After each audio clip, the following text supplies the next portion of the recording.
Okay, I'm going to read to you an article that I wrote and sent off to the MUFON Journal. Um, it hasn't been published yet. I don't know if they will. So we'll just see what they do with it. But uh, here you go. It's called the Dean of Men Incident, and it's taken from a story in the book I wrote, Inside Out. It goes like this. In 1969, I was a freshman pledge at Sigma Nu fraternity, a fraternity founded upon the principle of not hazing its pledges. I was enrolled at Kansas State University, where the hazing of fraternity and sorority pledges was illegal. Beta Kappa chapter of Sigma Nu had about 30 active members and just 6 or 7 pledges that year. I think the illegal hazing lineups must have started in October. They happened every Thursday night. As we approached Thanksgiving, I had had all of that turkey I cared for. I don't know exactly when I made the decision, but at some point I found myself going from office to office in Anderson Hall Administration Building looking for the right person. I think the comptroller's office, I had no idea what they did, sent me to the Dean of Men. I asked him basically, what gives? He told me that the university had been unable to catch anyone in the act. I said, you're going to catch him in the act this time. And he gave me his address and said to come to his house if I ever knew of a lineup in progress. I said, I'll see you Thursday. That Thursday evening, as I returned from my physical education class, we shot trap under the lights, and each student supplied their own shotgun. It was a different time. From down on Sunset Avenue, I could see all the house lights ablaze and hear the shouting. I drove on past. Manhattan, Kansas was not a real big town in those days, so a very few minutes later, I knocked on the dean's front door. He was having a dinner party. He said to go back, play along, and he would be there soon. I agreed. Upon my arrival, I was hustled into the fraternity house and was pushed up the steps to the second floor, where all the pledges were shoved up against the wall between the in and outdoors of the main bathroom. We were facing the hall and the open stairway that, on the first floor, was split into symmetric double staircases that joined at a landing above the front door. From the landing, double wide stairs reached the upper hall in just a few steps. The actives, being as rowdy as they wanted to be, all stood with their backs to the landing and those stairs.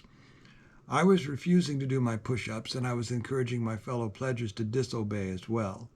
This infuriated the older men who were screaming in my face, and I'm sure I had spittle on my burgeoning beard and mustache, the one I have kept all these years, when, miracle of miracles, I saw a dark head of hair purposefully bobbing its way up the stairs behind my antagonist. When the Dean of Men cleared his throat on that landing, you could have heard a pin drop in Kansas City. Now, you've heard that from the book. It's chapter whatever in the book. I may not have gotten to it on the channel, but you'll hear it again when that chapter comes up. Back to the article. I share this incident with you because an hour ago as I write this, I watched Chris Mellon's recent presentation to the Soul Foundation on YouTube. Imagine the Dean of Men is played by an older advanced civilization. The rowdy actives represent the adolescent dysfunctional human societies of Earth, which is every single one. Chris was talking about what might happen if humans were suddenly and undeniably made aware that a more advanced civilization gave a darn about us. This incident from my own past succinctly illustrates what he was saying. Was there rioting in the halls of the fraternity? No. Did we loot each other's rooms? No. The actives' eyes were all as big as saucers, and the pledges could see their tonsils, but the noise had stopped. When undeniably confronted with, shall we say, the presence of an interstellar rule of law, a collective oops moment, they had a collective oops moment and dutifully and peacefully went back to their respective dorm rooms as suggested, contrite, embarrassed, but wiser for the experience. I think Chris Mellon is correct. My opinion, just a hunch really, is that we worry about humanity's adverse reactions to the sudden appearance of an adult in the room because we don't want to confront our own shortcomings. I don't want an intervention when I am enjoying my vices, do I? No one in that situation does. But those who are suffering from those vices probably feel differently. That put me and my future fraternity brothers on opposite sides of the hallway, literally. I went on and joined the fraternity. I was their honor initiate that year. They probably hated that, but no one cares now. We matured and life became fuller than we could ever imagine in 1969. I think is there any reason to think an incident such as this would not scale up to include all of Mother Earth if the Dean of Men were to give a sudden tap on the shoulder to the rowdy adolescent actives everywhere? That's the end of the article. I'm not sure if it's that good an article or not, but it does make the point. And then, since then, I've discovered something else, which I will read to you now. Also, I've added it to the manuscript. Also, I should mention that I was told a pledge had died while tied up in a closet at Sigma Nu as a result of hazing a couple years before I arrived, and so the actives had already toned it down a little. That probably led to hazing being outlawed on campus at Kansas State University. I am aware that my actions didn't change anyone but me.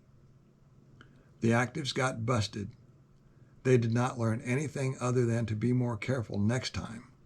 But they weren't careful enough because the chapter got in more trouble for similar reasons after I left. An important point is that through the hazing ritual, I was being asked to change myself, to submit to the group in order to fit in with the fraternity. Through my response to their request, I served notice that who I am is not negotiable. I was willing to stand on principle and to stand alone if necessary. This description of my actions is not my own.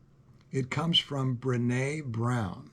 That's like Renee with a B. Brené Brown, a researcher and storyteller who studies courage, vulnerability, shame, and empathy. I was turned on to her work by my son, Dr. Nate House, on about March 1, an auspicious date for me, because that's the date I encountered the writings that I've been researching, 2024, just a few days ago. Well after the writing of the original manuscript. So I've added that last little bit into the story that'll be in there if I publish it or if another publisher decides to publish it for me. Brené Brown. The important thing here is that if you're a MUFON type person or you're interested in the UFO phenomena or any of that stuff, ancient archaeology, whatever, a lot of the time, the world we live in is asking us to compromise who I am or who you are so that you can fit in with them. And you should never compromise who you are. That's what I've learned from writing this book. That's how come I can write this book in the first place. And other people explain it a whole lot better than I can. So don't be afraid to check out Brené Brown on YouTube. And I think that's all I've got for now. Thanks for taking a look. I'll check in with you next time.